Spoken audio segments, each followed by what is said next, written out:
కానీ నేను ఒకటే మాట చెప్తా ఉన్నా, అప్పుడు తిట్టిరు అట్లే నాశనం అయ్యారు, ఇప్పుడు తిట్టిరు అట్లే నాశనం అయిపోతారు. వాళ్ళ తిట్లే మాకు దీవెనలుగా అవ్వ పువ్వ ఉడికిందా లేదంటే 2 మెతుకులు చూస్తే చాలు. ఏదో ధర్మారంగేలు మేము రోడ్ వేసినామని చెప్పిరట. నేను వాళ్ళంతా చదువుకోలేదు అక్క. ఒకడేమో డీసీఎం డ్రైవరు, ఒకడేమో పాలిటెక్నిక్ చదువుకునే వాళ్ళు. నేను వాళ్ళు చదువుకున్నంత చదువుకోలేదు. ఈ శిలాపలకాలు కూడా వాళ్ళే వేసిరు సిగ్గు లేకుండా. ధర్మారం కాడికి వచ్చి వాడే శంకుస్థాపన చేసిపోయిండు. వాడు చేసిన శంకుస్థాపన కాగితం ఒకసారి ఫోటో తీసుకొని జరైనగా వాట్సాప్ లో పెడతాం, చదువురాక. ప్రధానమంత్రి గ్రామీణ సడక్ యోజన కింద ధర్మారంకెళ్ళి దుంపలపల్లి దాకా రోడ్ వేసినాం అక్క. దానికి హరీష్ రావు గారు నన్ను తిట్టిపోయారట. పైసలు ఇచ్చిన మోడీ గారు శిలాపలకం మీద కూడా రాసింది PMGSY రోడ్ అని రాసింది. పాపం దానికి రఘునందన్ రావు వాడొచ్చి తిడతాడు, వీడొచ్చి తిడతాడు, తప్పకుండా తిడతా. దుబ్బాకకు అన్యాయం చేస్తే హరీష్ రావు గారు అని అయ్యను కూడా తిడతా. చంద్రశేఖర్ రావు తిట్టొచ్చిన వీళ్ళకి ఉడత ఊపులకి నేను భయపట్టేది ఎక్కడ ఉంటుంది? వాళ్ళు రేపు సిద్దిపేట కూడా వస్తా. దుబ్బాక అయిపోయినాక నీ సిద్దిపేటకు వచ్చి నీ సిద్దిపేట అంబేద్కర్ బొమ్మ కాడ కూడా తిడతా. ఎవరిరా నువ్వు సిద్దిపేటకు అని అడుగుతా. నీ తోటపల్లికి సిద్దిపేటకి ఏం సంబంధం రా అని అడుగుతా. 600 రూపాయలు జీవో అమలు చేయరా అంటే వారి నువ్వు కరీంనగర్ మా సిద్దిపేటలో మస్తు మంది ఉన్నారా మగోళ్ళు అని చెప్తా. మేము మీ లెక్క ఇటువంటి కానోళ్ళు రాబోయే అని చెప్తా. ఎందుకు రాబోయే నా నోట్లో నోరు పెట్టుకొని గెలుచుకుంటారు? మంచిగా మాట్లాడితే మంచిగా మాట్లాడతా. సార్ అంటే సార్ అంట, అన్న అంటే అన్న అంట. ఎన్నడూ ప్రభాకర్ రెడ్డి కూడా వాడు వీడు అని మాట్లాడుతుండంట. ఏం తెలుసు నీకు? ఏం చేసినావు? 2.5 ఏళ్ల కోలే. ఒక పైసా ఎప్పుడు 2.5 ఏళ్ల కోలే. ఇదే అంబేద్కర్ బొమ్మకాడ నేను రాజీనామా చేసిపోతా. దుబ్బాకకి నువ్వు 5 రూపాయలు చేసినట్టు చూపెట్టు ప్రభాకర్ రెడ్డి. ఏం తిడతావు? వాడు వీడని మాట్లాడతావు. ఇదా మీ సంస్కారం? మీకు అట్లే మాట్లాడతాం, మేము కూడా అట్లే మాట్లాడతాం. 2.5 ఏళ్ళు 3 ఏళ్ళు రఘునందన్ రావు దుబ్బాక ఎమ్మెల్యేగా ఉన్నాడు. బాగా చెప్పిండంటే హరీష్ రావు వచ్చి దవాఖానా నేనే కట్టించిన, నువ్వు కట్టకపోతే మెడల్ వచ్చి కట్టించిన నేను. నీ సిద్దిపేట దవాఖానా కట్టుకొని, నీ గజుల దవాఖానా కట్టుకొని, మా దుబ్బాకల దవాఖానా కట్టకపోతే ఎందుకు కట్టమని అడిగి మెడల్ కట్టి మెడల్ వచ్చి బరాబరి కట్టించినాం. దుబ్బాకలకు దవాఖానా కావాలా దావా? సగం నిలిచిపోతే నేను కట్టించిన. ఎందుకు రామలింగన్ ఉన్నప్పుడు ఎందుకు అలా దుబ్బాకల దవాఖానా ఎందుకు కట్టలే? రామలింగన్ ఉన్నప్పుడు దానికి సమాధానం చెప్పాలి హరీష్ రావు వచ్చి. రఘునందన్ వచ్చినాక నేను బస్ స్టాండ్ కట్టించిన, నువ్వు దుబ్బాకల సిద్దిపేటలో 2 కట్టుకుంటున్నావని నేను తిడితే మా దుబ్బాకలు రేసం వచ్చి కొట్లాడితే ఒక్క బస్ స్టాండ్ వచ్చింది మాకు. నేను అడుగుతీని అలా దుంపలపల్లి సాక్షిగా ఈ 11 ఊర్లు నీ మాకు ఉన్నప్పటికాడికే ఉండే. ఏం చేసిరు దుంపలపల్లికి? ఏం చేసిరు? మీ సిద్దిపేటకి ఏం చేసుకున్నారు? మా దుంపలపల్లికి ఏం చేసిరో చెప్పు. ప్రతి ఊర్లో డివైడర్లు కట్టుకున్నారు, సెంట్రల్ లైటింగ్ కట్టుకున్నారు. మీ సిద్దిపేట రో లెక్క చూసినావు, మా దుబ్బాక రో లెక్క చూసినావు. అవ అడగలా అవుతా? అవ్వ భూమి ఆడకపోతే బిడ్డ అడుగుతుందా? అడగలా? మా దుబ్బాకలో ఓటేసిరు, నేను అడిగినా. దానికి తిడతాడా? పడాలా? దుబ్బాకలను సిద్దిపేట వచ్చి తిడితే పడాలా? ఇంత అహంకారం మా సిద్దిపేటలకి. ఎందుకు వచ్చిండు? ఇక్కడ దుబ్బాకకి ఎమ్మెల్యే లేడా? సిద్దిపేట ఎమ్మెల్యే ఎందుకు అరువు తెచ్చుకుంటున్నారు? అసలు దుబ్బాకకి ఏమైనా అన్యాయం జరిగిందంటే 100% అన్యాయం చేసినాడు అంటే హరీష్ రావు. పాపం రామలింగన్ ఉండగా ఆయన నెంబర్ తీసుకొని ముంచిండు. అరే కోమడి చెరుకు 100 కోట్లు పెట్టుకున్నాడు కదా, అరే రామసముద్రం చెరుకు 10 కోట్లు ఇచ్చిండా లింగానికి? ఇచ్చిండా? ఇది అడుగురి చేతనైతే నన్ను తింటే వస్తారు పోయి. నాతో తిట్లలో పోటీ పెడకూరి. నేను మంచిగుంటే మంచిగుంటా, కానీ మీరు తిట్టుడే మొదలు పెట్టాలనుకుంటే నాకు ఎవరు అవసరం లేదు. ఒక్కనే వచ్చి ముక్కలు ముక్కలు పడిపోతా నా కొడుకులారా. సిగ్గు లేదురా, ఎదురు లేదన్న టీఆర్ఎస్ కి. ఇదే దుబ్బాకలు వచ్చి ఒక్కనే వచ్చి మీ మెడలను మంచిపోతా ఇంకా చేయాలి. ఇదే ఉంటాయి చింతమడక. ఏం చేసారు మా దుబ్బాకకి? ఏం చేశారు దుబ్బాకకు అని అడుగుతున్నా. నీ సిద్దిపేట ఎట్లుంది, మా దుబ్బాక ఎట్లుంది అని అడుగుతున్నా. ఎట్లా లోన్ వచ్చింది రా నన్ను తిట్టేందుకు? రోడ్ వేసింది మేము కదా, నన్ను తిట్టేందుకు రోడ్ ఎట్లా వచ్చింది అని అడుగుతున్నా. చేస్తే చెప్పు. 2.5 ఏళ్లకు ఎమ్మెల్యే అయినావు. మరి రఘునందన్ మీ పార్టీ అధికారులు ఉన్నప్పుడు ఎమ్మెల్యే ఉన్నాడు, ప్రతిపక్ష ఎమ్మెల్యే ఉన్నాడు. కొట్లాడి పని చేసిండు. మరి ఇలా మీ ప్రభాకర్ రెడ్డి ఎందుకు కొట్లాడతలేడు? కొట్లాడు మనూరి కారులు గార్జన నడిచిపోయి కొట్లాడి చేయాల దగ్గరికి వెళ్ళాం మనూరి. 4,000 పింఛన్ ఎందుకు ఇవ్వలేదని కొట్లాడు. నన్ను తిరిగే వస్తుందా? అందుకని నేను మంచిగా మాట్లాడితే అన్నాన్ని మాట్లాడతా, మర్యాద తప్పితే నాకు కూడా వస్తుంది. నేను కూడా గింజ ఉట్టి పెరిగినోడిని. నేనేం కరీంనగర్ జిల్లాకి వెళ్ళి వలస వచ్చినాడు కాదు. సిద్దిపేటలో 10 కార్లు వేసుకొని 100 మందిని వెనకేసుకొని వచ్చి దుబ్బాకోళ్ళని భయపెట్టిస్తాం, దుబ్బాకోళ్ళని బూతులు తిట్టామంటే అవన్నీ కుదిరేట్లా తప్పకుండా గుణపాఠం చెప్తాం. దానికి భయపెట్టేది ఏముండదని చెప్పి ఈ సందర్భంగా తెలియజేస్తా ఉన్నాం. గట్ల రఘునందన్ ఆ రోజు భయపడలే, ఈ రోజు భయపడలే. కౌన్సిలర్లు మీరే, సర్పంచులు మీరే, ఎంపీటీసీలు మీరే, జడ్పీటీసీలు మీరే, ఊరందరూ మీరున్న రోజే ఒక్కరి నుంచి గెలిచిపోయిన దుబ్బాక లోపల ఇవాళ ఏం చేస్తారో మీరు. నేను నా గల్లీలో లేరు, నా ఢిల్లీలో లేరు. మీ మరదలు జైలుకు ఇచ్చింది, నువ్వు రేపో మాపో పోతావు. ప్రభాకర్ రెడ్డి అంటే దుర్గం చెరువు కబ్జా పెట్టిండని పేపర్లో వార్త వచ్చింది.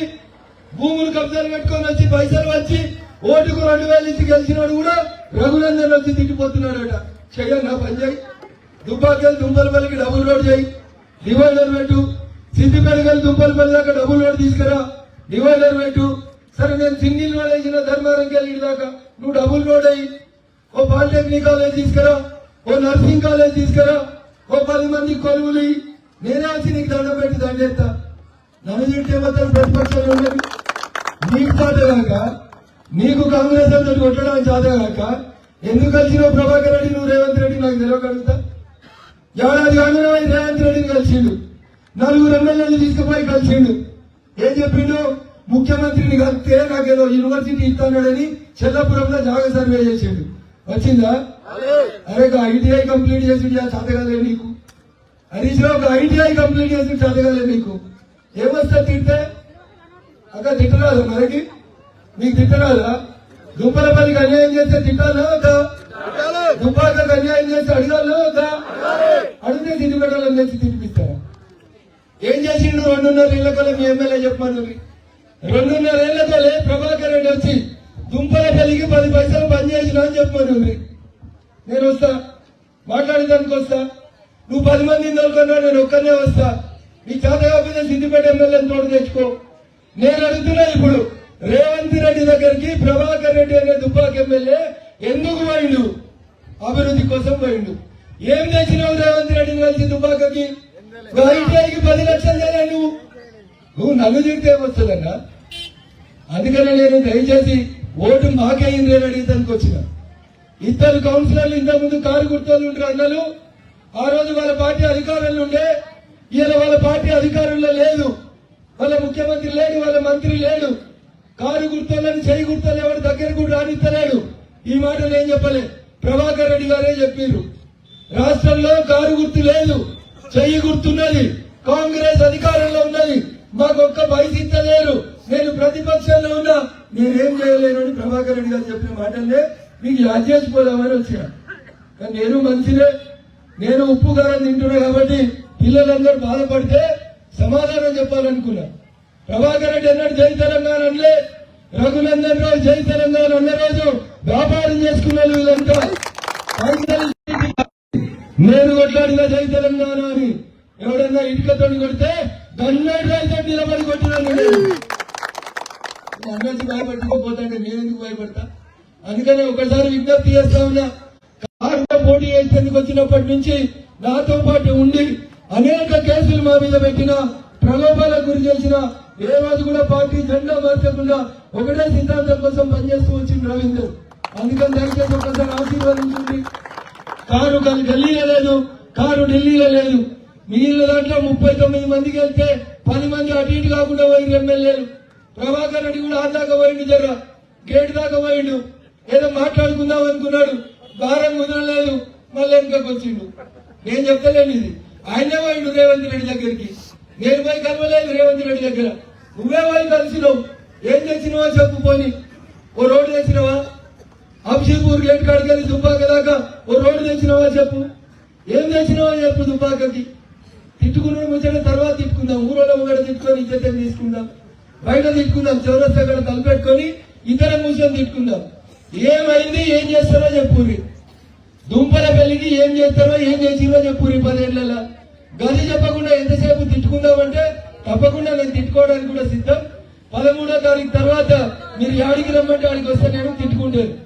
కానీ ఇది తిట్ల పంచాయతీ కాదు, తిట్ల పోటీ కాదు. ఇది ఓట్లు అడుక్కోవడానికి మీ దగ్గరకు వచ్చినాం. ఇది మా విధేయత అని మేము అనుకుంటున్నాం. పైసలు ఉన్నాయి, మందబలం ఉంది, అహంకారం ఉంది, ఏదైనా మాట్లాడతామంటే దానికి ప్రజలు చదువు సందర్భం లోపల తగు రీతి లోపల జవాబు చెప్తారు.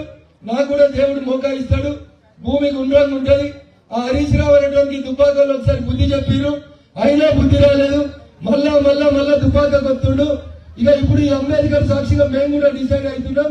దుబ్బాక మున్సిపల్ ఎలక్షన్లు అయిపోయినాక మేము కూడా సిద్దిపేట పోదాం అనుకుంటున్నాం. సిద్దిపేటలో ఉంటున్నాం, సిద్దిపేటలో చదువుకున్న వాళ్ళం కాబట్టి సిద్దిపేటలో పంచాయతీ చేసుకుందాం అనుకుంటున్నాం. హరీష్ అన్న మంచిగానే చెప్తున్నా అన్న అని చెప్తున్నా. అన్న ఈ అంబేద్కర్ గారు చెప్తున్నా, ఆ అంబేద్కర్ గారికి వస్తా.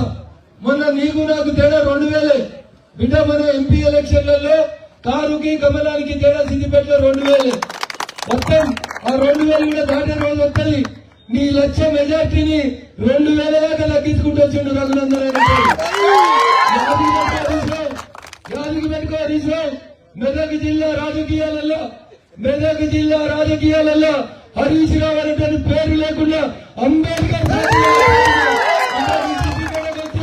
నీ సిద్దిపేటకు వచ్చి 610 జీవో అమలు చేయమని హరీష్ రావు అనేటువంటి ఎలగొట్టుమని సిద్దిపేటలతో అంబేద్కర్ చెప్పడం చేపిస్తా.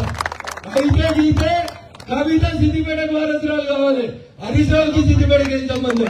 ఎస్ఎన్కి మండలోడు, తోటపల్లోడు చల్లి విస్తారు నువ్వు చదువుకొని సిద్దిపేట అంబేద్కర్ గడ పంచాయతీ ఇక ఇదే రఘునందన్ మొదలు పెడతాడు. ఇలా మా తుపాకకు వచ్చి మా తుపాకుల ముంగడ నన్ను తిరిగిపోయినావు కదా బిడ్డ, అదే తుపాకుల మీద ప్రమాణం చేసి చెప్తా ఉన్నా. నీ సిద్దిపేటకు వచ్చి నీది సిద్దిపేట కాదు నీది సమాధానం చెప్తామని చెప్పి ఈ సందర్భంగా తెలియజేస్తూ మా ఇద్దరు అందరికి తెలుసు, మనకంటే ఎక్కువ వాళ్ళకి తెలుసు. వద్దొద్దు మా యాదగిరి ఏం చెప్తున్నాడంటే వాళ్ళు వచ్చి చాలా తిట్టిరన్నా వాటన్నిటి చెప్పంటున్నాం అన్నీ వద్దు. కానీ అవ్వ ఇది ఓట్ల కోసం వచ్చినాం, చదువుకున్న వాళ్ళు మంచోళ్ళు ఊగే తిట్ల పంచాయతీ వద్దు. నేను తెలుసుకుంటా సిద్దిపేట. కానీ ఇలా యాదగిరిని మా రజిత నిత్యాన్ని గెలిపించమని మిమ్మల్ని వేడుకుంటూ సూప్రం దాకా పోవాలి. 22 కొడుతుంది.